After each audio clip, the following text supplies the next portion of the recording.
Visite ministérielle à la haie Foissière pour la journée nationale de sécurité routière.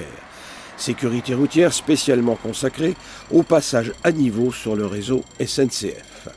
Sur les rails, le danger est permanent. C'est pourquoi la direction de la SNCF a organisé cette journée nationale de sécurité routière en partenariat avec le ministère de l'écologie et de l'aménagement du territoire, avec la prévention routière et bien sûr la gendarmerie nationale. Les barrières ne se ferment pas, le train passe quand même, donc il faut bien s'arrêter quand le feu est rouge clignotant. Et si vous rencontrez un problème sur la voie ou que vous voyez une voiture qui est bloquée sur le passage à niveau, il ne faut pas hésiter à utiliser les bornes de téléphonie qui permettra à la SNCF de mettre en place un arrêt du train ou une organisation pour éviter l'accident. Voilà, je vous laisse ces petits goodies. Votre avis que le secrétaire d'État au transport vienne vous voir à la haie Foissière, qu'est-ce que vous en pensez? Bien écoutez, c'est une bonne chose, une bonne nouvelle. Ça veut dire que on intéresse aussi, que la commune intéresse aussi l'État, la préfecture, etc. Et puis cette sensibilisation au risque qui est relayé à la fois par la SNCF, par le département et en l'occurrence par l'État, permet aussi peut-être encore plus de sensibiliser les gens qui empruntent cette voie très régulièrement. Et parce qu'on a l'impression que les gens ne sont pas encore assez sensibilisés. Vous savez, aujourd'hui il y a un problème comportemental, on le voit bien à tous les niveaux. Aujourd'hui les gens sont pressés, on force un peu les barrières, on essaye de passer. Et c'est lié aussi au trafic supplémentaire qui se crée sur cet axe, à la fois l'axe routier et à la fois l'axe ferroviaire, avec l'arrivée du train prochainement qui sera opérationnel à 100% à partir de juillet-août. Donc le passage à niveau sera fermé très souvent le matin et le soir aux heures de pointe, pour laisser passer le train-train, le TER et les TGV.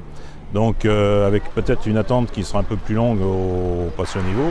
Donc il faut sensibiliser les gens qui sont toujours pressés en leur disant respectez les feux rouges, respectez la fermeture des barrières. Et puis faites attention aussi parce qu'il y a des radars qui sont en place et qui pourraient aussi amener des sanctions qui sont lourdes, 135 € si on est flashé, et puis 4 points de moins sur le permis. Donc ça permet aussi de réfléchir et ça permet aussi, après cette période de sensibilisation, d'avoir cette période de sanctions qui pourra permettre peut-être une meilleure régulation du trafic ferroviaire et routier ici. Les radars ont été mis en place en mi-2013 et sur 2014, on a eu 338 infractions de constatées. Alors, est-ce qu'elles ont abouti sur 338 verbalisations? Je ne sais pas, parce qu'après c'est analysé à Rennes, là-bas. Donc dès qu'il y a un flash qui se déclenche, ça part automatiquement à Rennes. Et c'est les officiers de police judiciaire là-bas qui décident de verbaliser ou pas. Le secrétaire d'État Alain Vidali était présent lui aussi à cette manifestation où il a rappelé les messages de prudence et surtout la dangerosité des passages à niveau. 25 morts par an, autour de 200 blessés graves par an, enfin blessés, même au-dessus, tous les ans.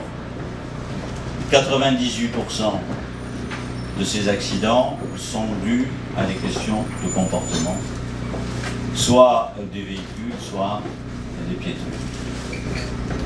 Nous avons effectivement depuis longtemps une action menée par l'État. Cette action a repéré un certain nombre, quelques centaines de passages à niveau considérés comme ayant des éléments objectifs, disons, de plus grande difficulté, voire de dangerosité. Il y a donc un programme de résorption.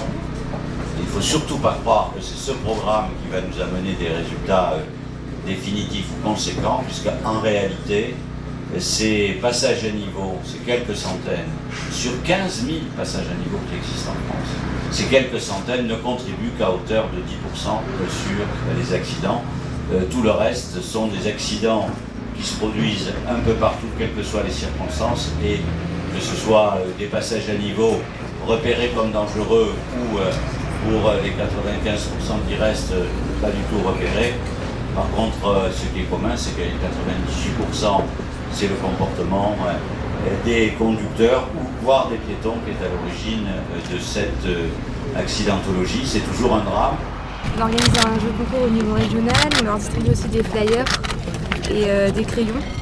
et des carnets en fait. Et on leur rappelle bien les règles de sécurité. Donc il faut s'arrêter au feu clignotant rouge et pas seulement quand les barrières commencent à se rabaisser. Donc voilà. Vous êtes reçu comment? Ah ben très bien, on a des retours positifs.